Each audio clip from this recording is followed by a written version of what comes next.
Me da un placer saludarlo, mucho gusto saludarle. Espero que usted esté en su casa, descansando o haciendo teletrabajo, pero en su casa, que es lo importante. Miércoles Santo y de verdad que es un placer para nosotros poder estar con usted compartiendo información con la que nos hemos preparado, sea de muchísima utilidad y por supuesto para usted y para toda su familia en el tema que a todos nos interesa, que es el COVID-19. Le hemos dedicado el tiempo prudente y el tiempo importante y que merece cualquiera de las entrevistas para que usted haga las preguntas, realice las consultas que tenga y como siempre lo hemos dicho aquí todos los presentadores, es que no hay una duda que sea absurda o una duda que sea torpe, hágala sin ningún problema, sobre todo por este tema que también les voy a plantear hoy. Las medidas que, si bien es cierto, nosotros hemos estado tomando con respecto al COVID-19, nos colocan dentro de las mejores estadísticas en relación con otros países. Lo cierto es también que si nosotros nos descuidamos, si bajamos la guardia, por ejemplo, esta semana, todo lo que hemos logrado hasta ahorita podría venirse abajo. Y esto es algo que usted y yo debemos tener muy presente y muy conscientes porque no sabemos dentro de 15 días qué puede estar pasando. Y creo que también usted, al igual que yo, se plantea la siguiente pregunta. ¿En qué fase de la pandemia nos encontramos? ¿Qué podemos esperar? ¿Y cuál podría ser el panorama, la peor situación? Nosotros invitamos a la epidemióloga Giselle Guzmán Saborío. Ella está con nosotros para hablarnos sobre esta pregunta y otras consultas que usted quiera realizarnos. 6087-7777 es el número que ponemos a su disposición de WhatsApp para que usted nos haga un video y le envíe la consulta a la doctora, y si no, a través de la vía convencional que es el Facebook de Buen Día. Doctora, bienvenida, muchísimas gracias. Muchísimas gracias, buenos días. Este es un tema que yo creo que, como lo estamos diciendo, prácticamente todos los costarricenses nos lo planteamos.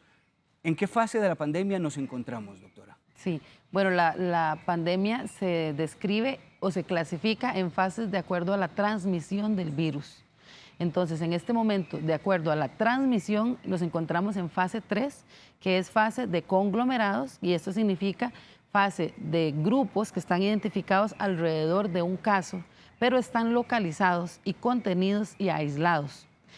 En este momento nosotros podemos tener uno que otro caso esporádico del que no encontremos todavía la asociación con alguno de estos grupos o conglomerados, pero eso no significa que ya estemos en una fase de transmisión comunitaria, que es la última fase. Nos mantenemos siempre en la fase 3 de conglomerados. ¿Cuántas fases tiene una pandemia? 4 fases. La cuarta fase, que es la que le comentaba de transmisión comunitaria, es cuando ya tenemos transmisión sostenida en todas las comunidades, que no podemos identificar de quién fue que se me contagió a mí, con quién fue que yo tuve contacto que era un caso y me contagié, sino que no lo podemos identificar. Pero tiene que haber un alto porcentaje de la población, estamos hablando alrededor de los 10 al 15% de población que no podamos identificar. Ese llamamos nosotros nexo epidemiológico, que es el contacto, para que podamos decir que estamos entrando en la fase 4. Ahora, doctora, cuando una persona está contagiada, siempre es porque tiene un nexo epidemiológico, aunque ustedes no puedan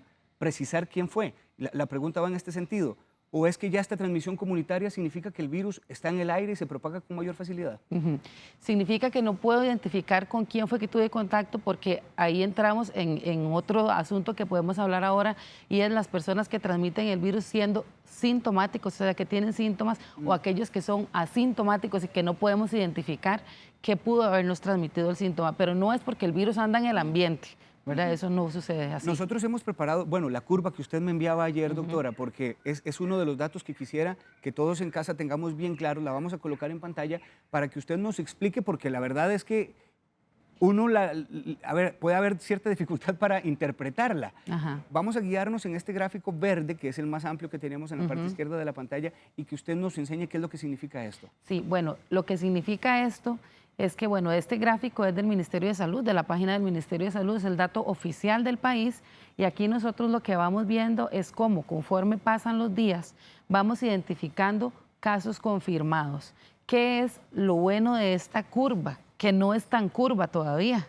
Lo bueno de esta curva es que nosotros vamos teniendo un aumento lineal. ¿Qué significa eso? Que más o menos todos los días vamos teniendo una cifra similar de casos, ¿verdad? Cuando entra en otra fase y en una fase donde las medidas de distanciamiento social no funcionan, esta curva, en lugar de tener un aumento de todos los días, una cifra parecida, empieza a tener una cifra exponencial, o sea, que aumenta al doble de los casos. el día siguiente o al tercer día, va aumentando exponencialmente, pero aquí nosotros vemos como esta curva va haciendo un aumento suave, sostenido, lineal, de 30, 20, 19, 18, 21 casos todos los días, ¿verdad? Sí. Que son los casos que nosotros estamos detectando en los servicios de salud. Ustedes tienen una palabra que a mí me llama mucho la atención y se le ha escuchado a muchos especialistas durante todo este tiempo que hemos dado cobertura, y es el de la espera de un pico mayor, ¿verdad? En cuanto a contagios. ¿Para cuándo esperan ustedes que este pico se realice, doctor? Honestamente, yo siempre le digo a la gente, ojalá que no tengamos un pico y que nosotros logremos sostener este aumento lineal y que no vayamos a tener ese desarrollo exponencial de casos que nos haga tener un pico.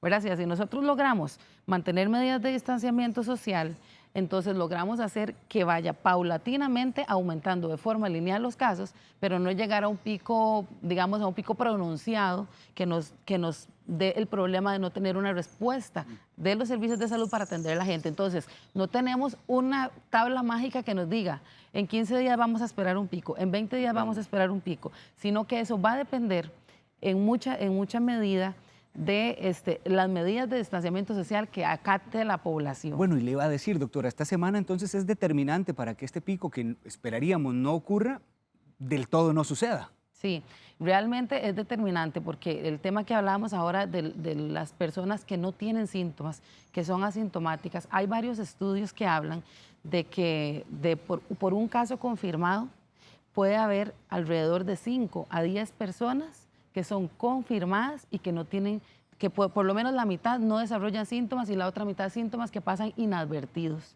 Entonces, ¿qué sucede? Que nosotros dos podemos estar conversando aquí y puede ser que alguno de nosotros dos no presente ningún síntoma, pero si nosotros no mantenemos ese metro de distancia, ese 1,5 metros de distancia, yo, aunque no tenga ningún síntoma, puedo estarle contagiando a usted mi enfermedad. Entonces, ¿por qué las medidas de distanciamiento social? Porque hay que tenerle miedo, no miedo, pero cuidado a todas las personas. Y las medidas de distanciamiento social hay que hacerlas tanto en la calle, en el trabajo, como en la casa, porque podemos cursar sin síntomas, pero ser transmisores. Entonces, claro, esta semana es crucial y yo veo que la gente en las calles ha disminuido, digamos, el tránsito y salir y todo el asunto, pero también sucede que nos vamos a la casa de nuestros papás que están guardaditos ahí, teniendo todos los mayores cuidados, y nosotros que estamos entrando y saliendo, porque somos la población trabajadora, llegamos a la casa a comernos el chiverre con el arroz con leche, sin ningún síntoma, porque decimos, no, yo estoy limpio, no tengo ningún síntoma. Y transmitimos la enfermedad a las personas que son grupos de riesgo, que son los que tenemos que tener estrictamente aislados y vigilados. Recordemos este distanciamiento, doctora, en cuanto a metros, porque ahora también veía una fotografía que alguien colocaba en un medio, en un supermercado reciente, ayer, la gente muy cerca, y me gustaría como que usted nos diga concretamente cuánta distancia es la que tenemos que guardar. Ayer estábamos leyendo un lineamiento que salió de la Organización Mundial de la Salud muy reciente de ayer y habla de 1 metro. Sin embargo, sabemos también que por diferentes pruebas hay otros organismos que hablan de mínimo 1,5 metros, ¿verdad? Incluso en las guías hemos puesto en muchas 1,8 metros porque lo hablan ellos en otros términos de pulgadas y entonces lo hemos adaptado. Pero por lo menos 1,5 metros es la distancia que nosotros debemos de tener considerable con cualquier otra persona. En los supermercados yo veo mucho eso, que la gente se le acerca mucho a los cajeros, a la gente que está en las cajas, a la gente que está ofreciendo algún producto, se le acerca muchísimo y no tienen ese cuidado, ¿verdad? Y nosotros tenemos que entender que este distanciamiento lo tenemos que hacer, como decía ahora, tanto en los sitios públicos, en los trabajos, pero también en la casa. Porque la gente cree que llega a la casa, los que entramos y salimos porque estábamos trabajando, cree que llegan a la casa, se lavaron las manos y le da un beso a la esposa, un beso a la chiquita, un beso al papá, un beso a la abuelita, y rompió todas las medidas de distanciamiento social. Y puede ser que esa persona curse sin síntomas y no lleve al trabajo la enfermedad, pero lleve a la casa el virus. Entonces, esto lo tenemos que cuidar en todo el entorno donde nosotros estemos. Doctora, ¿hay posibilidad que si estas medidas preventivas, algunas, como por ejemplo la restricción vehicular, cuando ya se normalice, la otra semana ya va a adquirir un ritmo todavía mucho más normal al que estamos experimentando esta semana? La pregunta sería si hay probabilidad de que al normalizarse este tipo de medidas preventivas haya un aumento en los casos positivos. ¿Qué esperan ustedes? En realidad sí, por esto mismo que te digo, pero sobre todo es, Omar, el tema de tener la conciencia de mantener estos cuidados. Porque si nosotros, aunque yo tuviera síntomas o no tuviera síntomas, pero nosotros nos mantenemos alejados, y yo me lavo las manos y usted se lava las manos, aunque estemos circulando, aunque tengamos que venir a trabajar, si nosotros tenemos esos cuidados, el riesgo de que yo le transmita a usted mi enfermedad va a ser bajísimo. Va a ser bajísimo, porque eso, lo que cuenta aquí es la cantidad de virus que yo le pueda transmitir a usted. ¿Y cómo se transmite el virus? A través de la gota de saliva. Si a usted no le llega una gota porque usted mantiene esa distancia, no tiene por qué aumentar los casos. El problema es que la gente no es consciente de esas medidas, que son las más importantes. Poco a poco se va a ir restableciendo la funcionalidad normal, ¿verdad?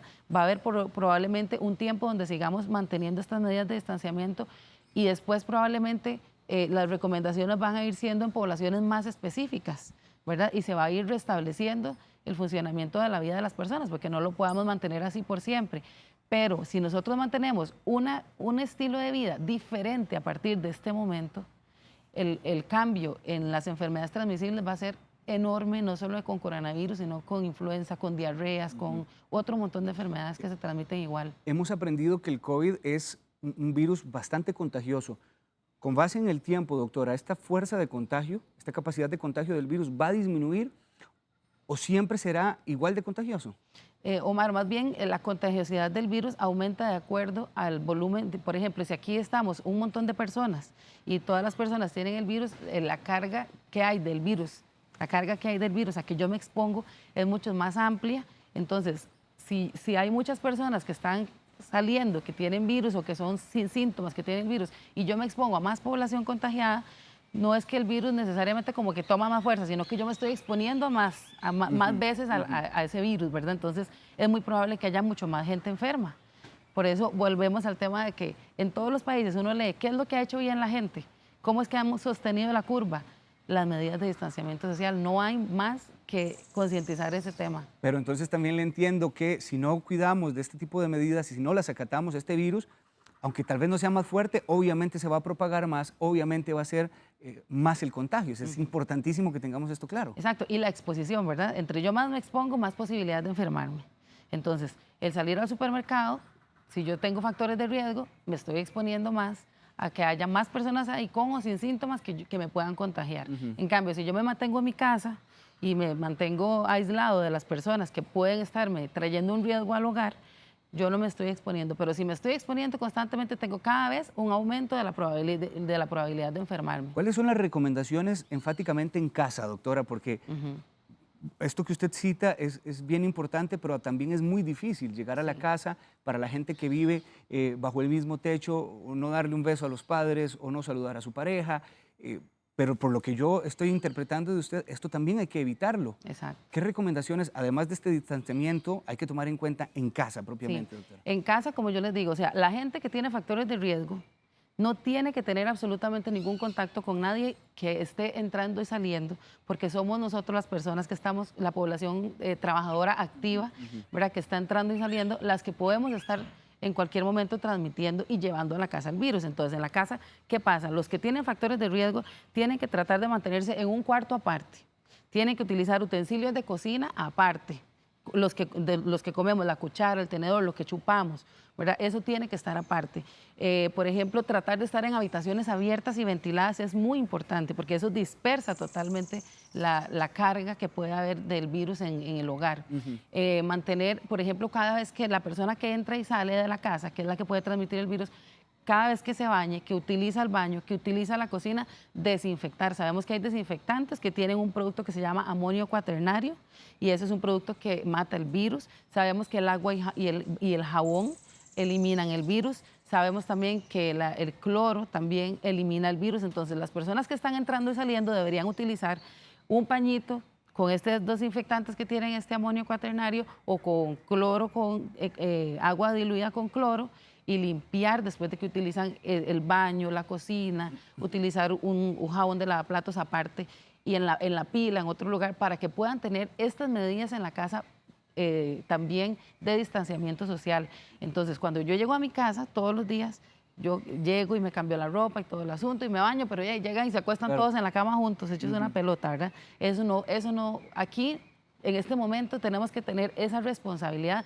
de decir, ok, yo estoy entrando y saliendo, ustedes quédense aquí y yo me quedo acá. Hay gente que tiene un solo cuarto y un solo baño. Y entonces ahí adaptan en la casa, porque ya a mí me ha tocado decirle a algunos compañeros, usted está a partir de mañana aislado en su casa y todo tiene que tomar esas medidas. Y dice, ¿qué hago? Solo tenemos un baño, solo tenemos una cama. Bueno, vaya al sillón esta semana, estos 15 días y haga todas estas medidas de desinfección y de distanciamiento con las personas que uno quiere, porque son las que más tenemos que cuidar. 8:16 de la mañana nos está acompañando la doctora Giselle Guzmán. Si usted recientemente nos sintoniza y la doctora viene a respondernos entre muchas consultas, una bastante puntual, ¿en qué fase de la pandemia estamos? Si usted recientemente nos sintoniza, la doctora nos ha explicado que nos encontramos en la fase 3. Esto significa que todavía hay un nexo epidemiológico, como le llaman los especialistas, y es porque existe una razón precisa de quién fue quien le contagió. Pero en algún momento, si esto hay un descuido, podría pasar a una transmisión comunitaria, donde ya no se notaría o ya no se podría precisar cuál es la fuente de contagio. Este es el momento para que usted le realice las consultas a la doctora a través del Facebook de Buen Día y también al WhatsApp 6087-7777 para hacer esta entrevista mucho más interactiva, porque tengo que decirle, todos aprendemos de este tema. Así que en este momento ayúdenos para hacerle las preguntas también a la doctora. De hecho, doctora, tengo una de Katia Hernández que le está enviando a usted a través del Facebook. Dice que ella observó un estudio en China que indica que al estornudar no todas las gotas caen por gravedad, sino que hay unas llamadas micropellets que permanecen aún más en el aire, es lo que dice ella. ¿Es posible que esto explique el alto grado de contagio? Bueno, eso se da sobre todo cuando hay espacios cerrados. Cuando hay espacios cerrados y no podemos mantener ese distanciamiento.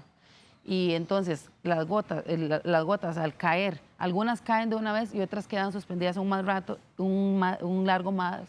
más largo y luego caen. Entonces en espacios cerrados esto es altamente, digamos, preocupante cuando tenemos ese escenario de transmisión comunitaria que no sabemos con la persona que estamos si tiene o no el virus. Entonces, claro que esto se debe a la alta contagiosidad y por eso hablaba también del tema de que no tenemos que tenerle miedo solo a la persona que anda estornudando, sino también a los que no, claro, ¿verdad? Porque en un escenario de transmisión comunitaria cualquiera puede ser transmisión del virus y por eso las medidas hay que tomarlas en todos los lugares. Nosotros tenemos que evitar espacios cerrados, ascensores, aglomeraciones, en el transporte público tener todas las medidas que hemos comentado. Me llama la atención el comentario que hace Alberto Fallas y quisiera saber su opinión, doctora. Dice que es curioso que siempre tengamos la misma cantidad o una cantidad similar de positivos al día. Dice él, ¿será porque estamos haciendo siempre la misma cantidad de pruebas diarias? Deberían subir la cantidad de pruebas al día. Siempre nos dicen los casos positivos al día, pero no cuántas pruebas se hacen al día para conocer un porcentaje real. ¿Qué opina Bueno, usted? yo le voy a decir con toda la certeza que tienen que confiar en que estamos haciendo al día todas las pruebas que llegan a los laboratorios. O sea, que si hoy detectamos 300 casos, hoy hacemos 300 pruebas. Si mañana llegan 500 casos, mañana hacemos 500 pruebas. Vamos al día, no tenemos ninguna lista de espera, no tenemos déficit de reactivos, no tenemos déficit de funcionarios. O sea, lo que estamos captando se está procesando todo inmediatamente y en este momento vemos que hay pocos casos.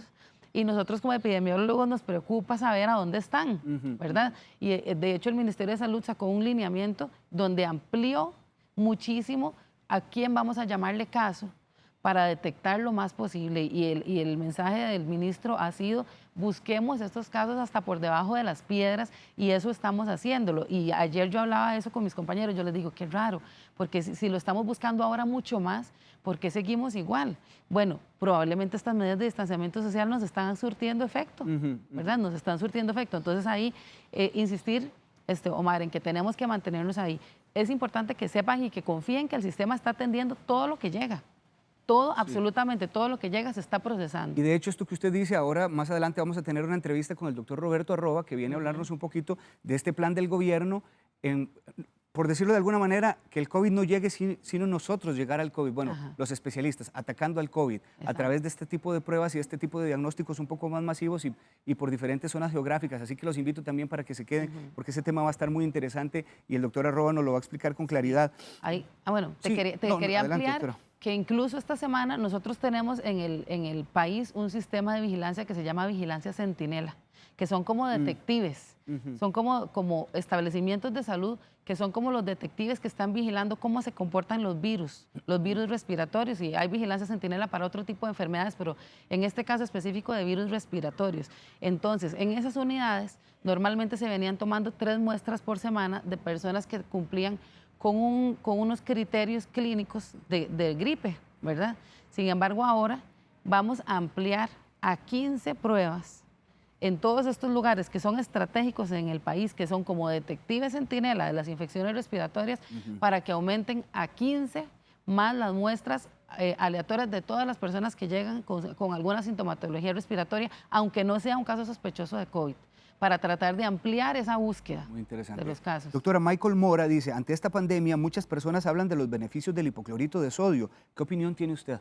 Sí, el hipoclorito de sodio está demostrado con muchísima evidencia científica que elimina el virus. Nosotros recomendamos una mezcla casera que es de 1 litro de agua con una cucharada o 10 mililitros de cloro disuelta, y entonces con esto limpiamos las superficies y está comprobado que con eso nosotros podemos eliminar el virus. ¿Cualquier tipo de superficie, doctora, o hay algunas indicaciones? Todas las superficies, todas las superficies las podemos limpiar.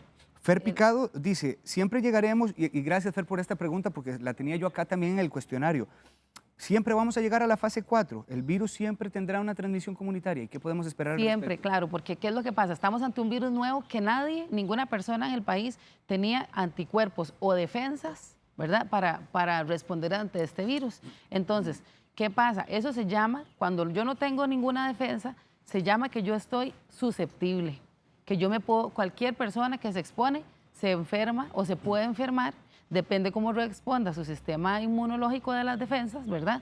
Se puede infectar porque nunca antes ha estado expuesto. Entonces, es muy posible que nosotros lleguemos a ese punto.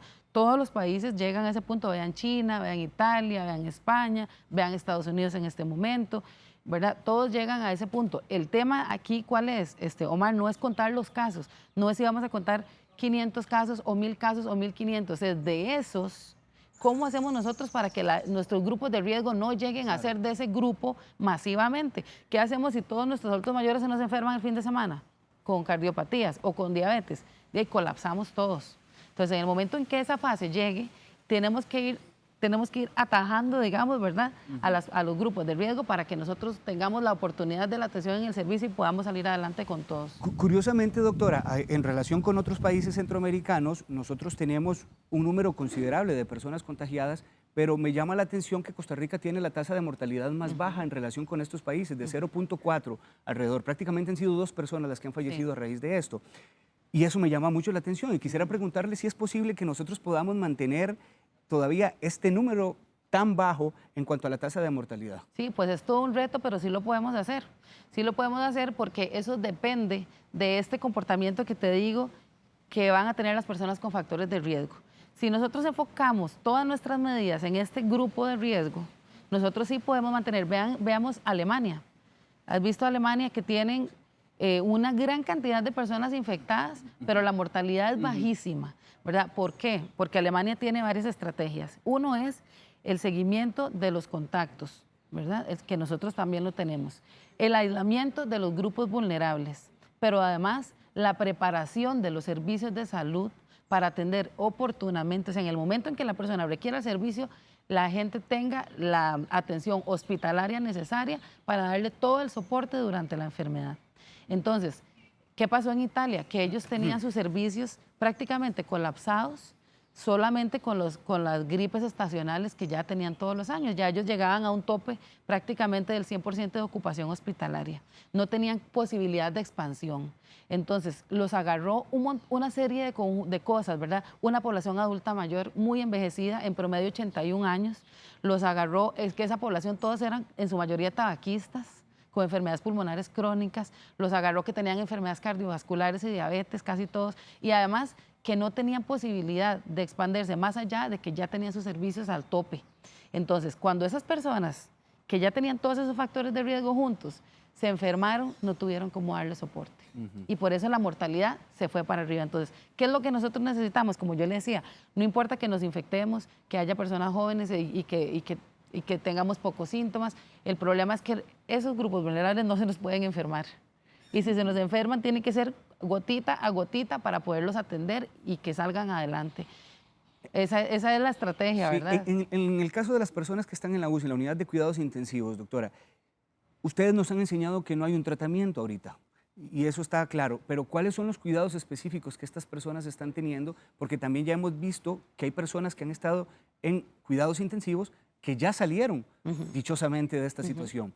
¿Cuál es la atención que ustedes les dan en este caso? Bueno, principalmente, ¿verdad? Principalmente la literatura dice y las recomendaciones internacionales es el soporte ventilatorio. O sea, el soporte de que cuando el pulmón empieza a colapsar, entonces nosotros empecemos a dar como artificialmente ese soporte que la persona no puede dar en ese momento por estar atacando el virus.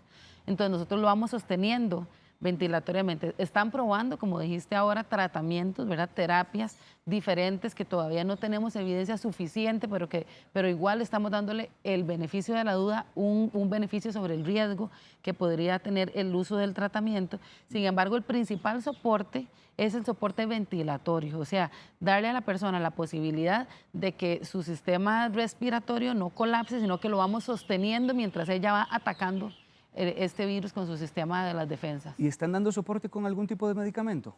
Como yo le decía ahorita, sí estamos dando soporte con 3 medicamentos específicos a los pacientes que tienen COVID. Sin embargo, esos son medicamentos que están recomendados, pero no están suficientemente evidenciados con literatura científica, con estudios científicos que nos digan son súper efectivos, sino que tenemos una serie de recomendaciones internacionales de lo que han usado y que han visto mejoría, ¿verdad? Entonces, esto todavía sigue en evolución.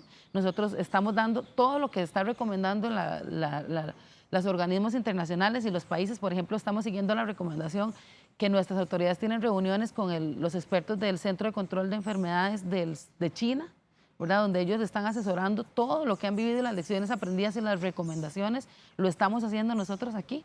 Y eso es lo que estamos dándole a estos pacientes. Usted como epidemióloga, doctora, ¿qué podemos esperar de estos tratamientos que están en desarrollo? En términos de meses, ¿o ya estamos hablando de años para poder pensar en una vacuna o un tratamiento efectivo? Pues nosotros sabemos que con la vacuna requiere fases, ¿verdad? Fases de experimentación, fases de seguridad, o sea, diferentes fases para que nosotros podamos decir que es un tratamiento o una medida preventiva, mejor dicho, que va a ser mayor el beneficio que el riesgo de proporcionársela. Entonces, esto no va a durar menos de un año. La vacuna tarda, para que sea una vacuna normalmente efectiva, 2 años en su desarrollo. En los tratamientos, ¿qué es lo que nosotros necesitamos?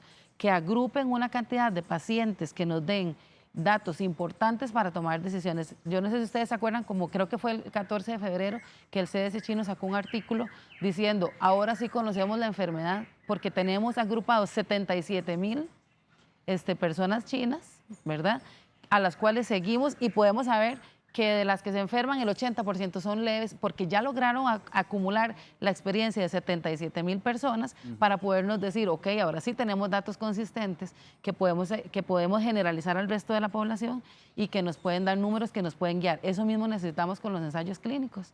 Necesitamos que ellos agrupen a grandes poblaciones donde podamos ver el beneficio que tiene el medicamento versus otro tipo de terapias para decir si las podemos recomendar, si realmente son más efectivas que otro tipo de terapias o que no darle nada, ¿verdad? A este paciente. Recuerde que usted puede enviarnos también su consulta en video al número 6087-7777. De hecho, doctora, a un televidente nos está enviando una consulta también.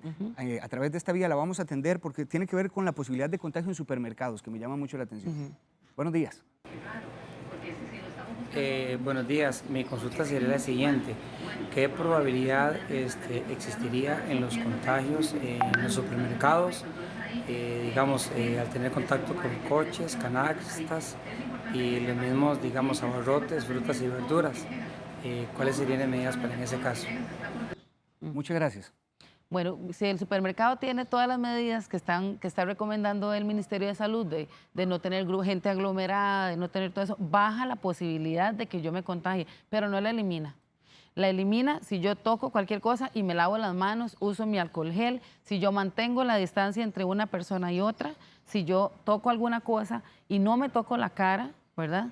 no me toca las superficies por donde puede entrar el virus y yo sigo todas las medidas estrictas, llego a la casa, desinfecto todos los alimentos, o sea, la transmisión baja cuando yo tengo más distanciamiento, pero no se elimina del todo. Yo soy responsable de eliminar las otras probabilidades que estoy adquiriendo cuando voy al súper. Ya es una orden, ya es un reglamento, doctora, que los supermercados estén permitiendo solo el acceso de una persona. ¿O esto depende más del protocolo propiamente del supermercado, del local? Honestamente no tengo claro, porque no trabajo yo con los reglamentos del ministerio en este tipo de áreas, no tengo claro cómo es el reglamento, pero sí sé que la capacidad del supermercado, sí hay una instrucción de que tiene que ser reducida casi al 50% y no permitir que haya cierto número de personas dentro del establecimiento ni que estén cerca. Incluso he visto en las cajas que han puesto como señales para que esté la gente distanciada, ¿verdad? Entonces sí sé que están tomando medidas, pero sin embargo no domino este lineamiento porque no lo conozco bien. Estuve viendo que hay supermercados incluso que cuando uno va a tomar el carrito, el coche, no lo dejan a uno, por lo menos en este que tuve que ir, porque estaban limpiando la agarradera. Pero si hay supermercados que no lo están haciendo, doctora, tiendas donde no lo están haciendo, ¿el consejo cuál sería en este caso? ¿Debo llevar yo mi alcohol en gel? ¿Debo ser yo quien limpie el coche? Uno tiene que andar siempre su alcohol o su alcohol en gel, ¿verdad? Uno siempre tiene que andar sus medidas protectoras uno mismo, porque como usted dice, hay lugares donde lo hacen y hay lugares que no, ¿verdad? Y entonces hay lugares donde incluso uno mismo se encuentra la gente agrupada. Yo mismo un día de estos fui a buscar por todo lado porque estaba todo cerrado y entonces como estaba todo cerrado solo había un lugar abierto y estaba todo el mundo agrupado en el mismo supermercado. Entonces yo dije, no, yo no voy a ir. ¿Usted ni entró? No, yo ni entré. Yo me devolví, ¿verdad? Y le dije, no, yo no voy a entrar porque no me voy a exponer a lo que estoy diciendo que no nos expongamos, ¿verdad? Sí. Pero está sucediendo, está sucediendo. Entonces, ¿quién es el responsable? Solo uno como individuo de cuidarse, de no exponerse a esas situaciones. Muchas preguntas, doctora. Tenemos aquí en el Facebook de Buen Día. Livia Aguilar dice, ¿cómo proteger al adulto mayor o discapacitado que tiene que bañarse? Hay que llevarlo al baño, son prácticamente como niños y hay que hacerlo en la casa y efectivamente esto hace que no se pueda mantener el protocolo de distancia de estornudos o de tos en sus brazos o en la ropa. ¿Cómo hacer en estos casos? El cuidador tiene que estar igual de aislado que el adulto mayor. El cuidador tiene que tener las mismas medidas como si fuera una persona de riesgo, porque está siendo una persona de riesgo de transmisión al adulto mayor. Entonces, en este caso, casi que se tiene que aislar como si fueran dos seres pegados, ¿verdad? Porque tiene que manipularlo, que sujetarlo, tener un montón de contacto muy cercano. Entonces, este cuidador tiene que tomar exactamente las mismas medidas que el adulto mayor, no tener contacto con nadie y manejar todas las cositas aparte. ¿Acaba de sentir el temblor usted, doctora? No, lo sentí. No. Sí, lo acabamos de sentir aquí todos los compañeros. Se sintió y prácticamente el entramado de luces aquí en esta parte del set de Buen Día se está moviendo. Así que bueno, en cualquier momento vamos a tener información de los compañeros si fuera necesario, los compañeros de Telenoticias. Aida Alvarado, doctora, le pregunta, mi esposo, luego de trabajar, tiene que estar alejado de los demás miembros que tenemos casi un mes en aislamiento. Y si la persona es asintomática, ¿cuánto tiempo dura así para poder infectar a otras personas? Ok, el miembro de la familia que sale a trabajar sí tiene que estar aislado de los demás. Sí tiene que mantener estas medidas de aislamiento dentro del hogar, porque las otras tienen un mes de estar confinadas y no vaya a ser que él, que entra y sale, los transmita a ellos el virus. Entonces, ¿cuánto dura la infección en una persona asintomática? Es muy parecida, es muy parecido. Hay estudios que dicen que tienen síntomas en promedio al 6º día y que se va terminando más o menos el 10º día. Sin embargo, como sabemos que una persona que tiene la infección es transmisible desde incluso 2 días antes hasta 14 días después de que inicia con los síntomas, todo este periodo tenemos que tenerlo siempre en mente para estar aislado de ese contacto o esa exposición con alguien que pueda estar contagiado. Linet Marín dice, pero ¿qué hacer luego de la cuarentena con los niños que están en el kinder? Ellos naturalmente se abrazan y juegan muy juntos. Sí, bueno, en otros países como Alemania, como Islandia, los niños han vuelto a las clases. Los niños pequeñitos han vuelto a las clases. ¿Qué pasa con los niños pequeñitos? El virus los niños tienen todavía digamos que un sistema de las defensas muy inmaduro que todavía no se ha terminado de desarrollar y entonces el virus a veces ni les da pelota, ni les pone mucha atención, entonces no desarrolla mucha respuesta, pero los niños sí pueden transmitir.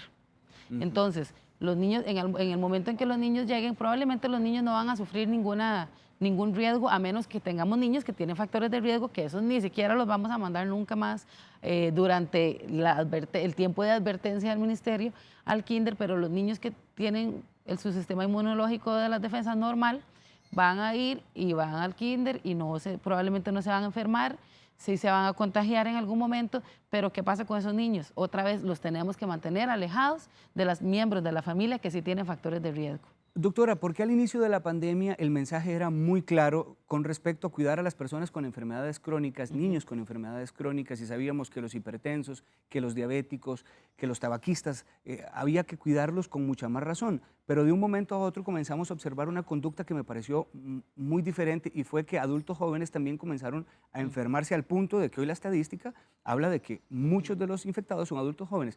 ¿Qué fue lo que sucedió y qué es lo que está pasando con el virus? Siempre, Omar, la población de nosotros de riesgo es la más importante de cuidar. ¿Qué pasó con ellos? Que son los más expuestos. Y se acuerda lo que yo le dije a usted, de que entre más veces yo me exponga a alguien que tenga el virus, tengo una posibilidad cada vez más alta de enfermarme. Y eso fue lo que pasó con estas personas, ¿verdad? Casi todas esas personas tuvieron una posibilidad más alta de enfermarse, porque son las personas que están saliendo y entrando, entonces teniendo más riesgo de exposición. Sin embargo, eso es un excelente mensaje, porque significa que nadie está exento de enfermarse, ¿verdad? Como le decía ahora, los niños también se enferman y transmiten. Lo que pasa es que los niños no se enferman gravemente. Los jóvenes en su mayoría no se enferman gravemente. Pero si nosotros tuviéramos ese mismo grupo de personas que están en la UCI, ese mismo número, ya no me acuerdo si son hoy 16 o 14, no recuerdo cuántas son, pero si están ese mismo número en este grupo de riesgo, téngalo por seguro que la mortalidad se aumenta significativamente, instantáneamente. Entonces, ¿qué es lo bueno? Que nosotros a este grupo de población tiene buenas defensas, tiene buenas barreras, la estamos poniendo a dar ese soporte ventilatorio, porque su sistema de las defensas respondió de una manera que el virus logró atacarlos muy fuerte y no pudo sostenerlo, y requirieron el apoyo, y todas esas personas, gracias a Dios, están saliendo adelante. ¿Es posible que estos adultos jóvenes, que uno pensaría tienen un sistema inmunológico más fuerte y presentan síntomas leves normalmente durante este tiempo de contagio, es posible que de un momento a otro se complique la situación, doctora? Sí, es posible, porque todo depende de la respuesta de la persona, digamos, de las células, de la cadena. Hay una cadena que es una cadena inflamatoria muy desproporcionada que ataca que ataca las células a donde está el virus, ¿verdad? Con el virus. Entonces, depende de la respuesta que tenga cada persona y de la cantidad de virus a que yo me exponga, puede cambiar esa respuesta y ese patrón, digamos, de la enfermedad en una persona o en otra. Y eso todavía nos obliga a no pensar, lo decía usted, que estamos exentos, y en el dado caso de contagiarnos, doctora, también de guardar con mucho más razón este tiempo de cuarentena, porque podría complicarse para cualquiera de los que esté infectado. Diana Villa dice: doctora, buenos días, en el caso del distanciamiento social, si los dos trabajan y hay un niño de brazos y alguien tiene que cuidarlo, ¿cómo se manejaría este distanciamiento social?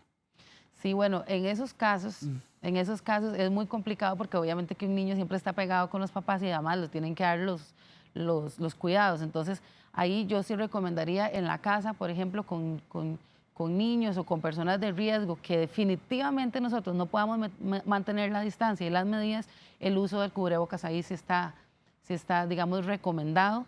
Y también con las medidas que tiene que tener un cubrebocas, ¿verdad? Porque un cubrebocas mal utilizado es otra fuente de contaminación.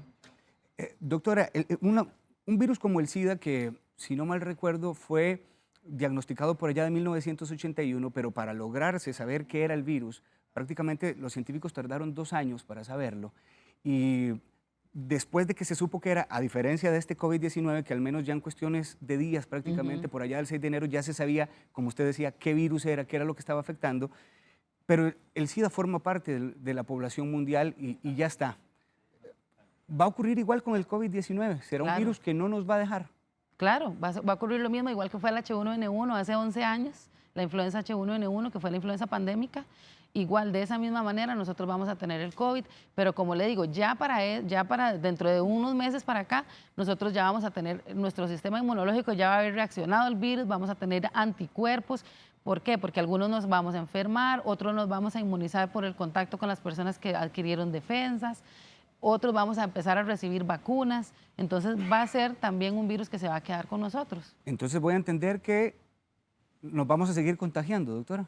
Nos vamos a seguir contagiando porque se acuerda lo que le mencionaba al principio, de que todos somos susceptibles porque no hemos tenido contagio con el virus. Entonces, en el momento en que, por eso hay incluso olas del virus, ¿verdad? A veces en los otros países se ha hablado de las olas, de la primera ola, incluso ya van por la segunda ola, porque siempre queda población susceptible, sobre todo en las áreas más rurales, muchas veces que no se expusieron en un primer momento, pero el virus sigue su transmisión hasta que se expone en un segundo momento y vuelve a haber otra curvita ahí elevadilla. Ayer justamente estábamos con la doctora Olga Arguedas hablando también del tema de las mascarillas. Acaban de enviarle a usted un video también con respecto a esto, con este tema, doctor. Vamos a verlo. Un caballero, tengo entendido, es buenos días. Buenos días. Escuché a un experto de Corea del Sur hablar sobre las mascarillas, de la importancia de que los pacientes asintomáticos no contagien a otras personas. Aquí en Costa Rica se habla mucho de la mascarilla para que no me contagien, pero este pensamiento de ellos de no contagiar a los demás está justificado. Gracias. Bueno, eso es todo un tema, una discusión muy grande, ¿verdad? Hoy incluso le contaba que salió ayer un nuevo lineamiento de la Organización Mundial de la Salud donde no recomienda la mascarilla generalizada. Sin embargo, no podemos tapar el sol con un dedo y saber que tenemos ciudades en Italia que han aplicado esta medida, que en China aplican esta medida, que en muchísimos países aplican esta medida. Entonces, ¿qué sucede? Que nosotros estamos en este momento planteándonos técnicamente y un grupo de expertos estamos planteándonos cómo hacemos para llegar a identificar estos asintomáticos para sacarlos de circulación, ¿verdad? Porque en este momento la prueba que nosotros tenemos es una prueba que detecta el virus en el moco. Entonces, para detectar el virus en la mucosidad necesitamos tener síntomas para que produzcan esa mucosidad. Entonces, necesitamos llegar al punto donde las pruebas que tengamos podamos detectar con mayor sensibilidad, el mayor número de casos posibles, de aquellos que sean asintomáticos para sacarlos de circulación, porque tiene razón él. O sea, como yo le decía antes, nos podemos cuidar del que está estornudando, pero no sabemos el que no estornuda, y seguimos ahí cerca de esa persona que no estornuda y que no tiene síntomas. Entonces, realmente está en discusión, está en una gran discusión esa recomendación, porque hay muchos países que no han seguido la recomendación de la OMS, otros que sí lo han seguido.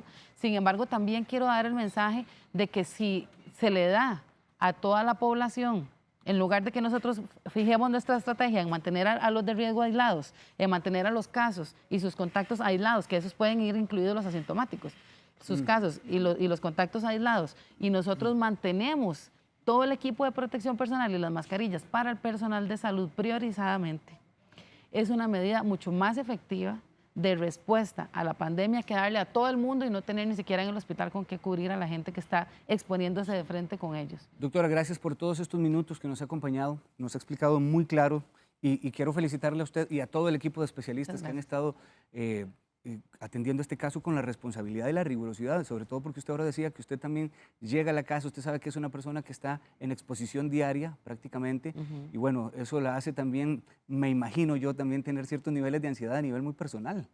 Claro, sí, uno siempre se preocupa. Yo llego y mis 2 hijas me están esperando y desean que uno las abrace y las bese, pero bueno, es una cosa que yo les digo a ellas, tenemos que mantener medidas de distanciamiento porque si no, entonces el riesgo que nosotros estamos diciéndole a la gente que no lo corra, lo estamos corriendo dentro de nuestro hogar.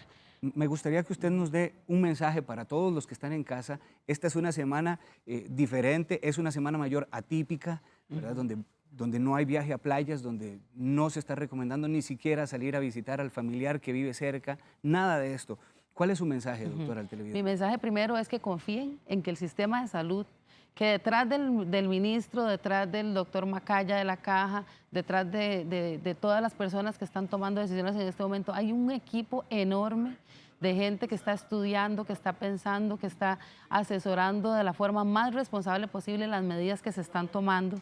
Y como dice Omar, en esta Semana Mayor, que es una semana especial, nosotros vamos a insistirle y a pedirle que cuidemos a nuestra población de riesgo, que seamos responsables de que si somos un caso o tenemos sospecha de ser un caso, no vayamos en bus a contagiar a todo el mundo para llegar al área de salud, sino que llamemos, establezcamos el servicio, la comunicación con el servicio de salud y seamos conscientes de tomar las medidas. El aislamiento domiciliar es una medida que casi que voluntaria y que nosotros apelamos a esa voluntad de las personas para que sigan estas recomendaciones y de verdad no expongamos a la gente que queremos.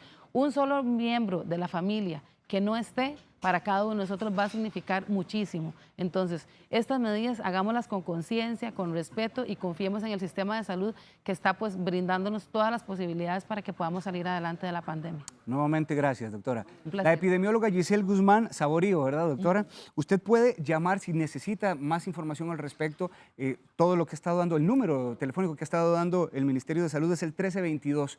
Por si usted tiene alguna duda o alguna consulta o alguna sospecha, puede evacuarla en esa línea. Es la doctora Giselle Guzmán. Muchísimas gracias, Gracias, doctora. Omar, buen día. También quiero avisarles, antes de darle el pase a Thais, que tenemos el reporte del Opsicori, el reporte del sismo que se pudo sentir a las 8:32 con una magnitud de 4.77, una profundidad de 10 kilómetros y el epicentro está a 19 kilómetros al sureste de Tortuguero, de Pocosí, allá en la zona de Limón. Esto es un reporte reciente que está enviando en este momento el Opsicori, así que bueno, en medio de todo esto yo creo que también hay que guardar la calma porque cuando hay un sismo, lo primero que uno hace es romper el distanciamiento social, ¿verdad? Buscar alguna protección y a veces la protección es o la pareja o agarrar a los niños y algunos de repente están diciendo solo esto faltaba en este momento de distanciamiento social, pero bueno, hay que tener los cuidados y por supuesto tomar las medidas necesarias del caso, doctora. ¿Usted no lo sintió? Yo no lo sentí. Bueno, es que usted estaba hablando y usted inmunizada. estaba... Feliz miércoles, doctora. Gracias. Muchas gracias.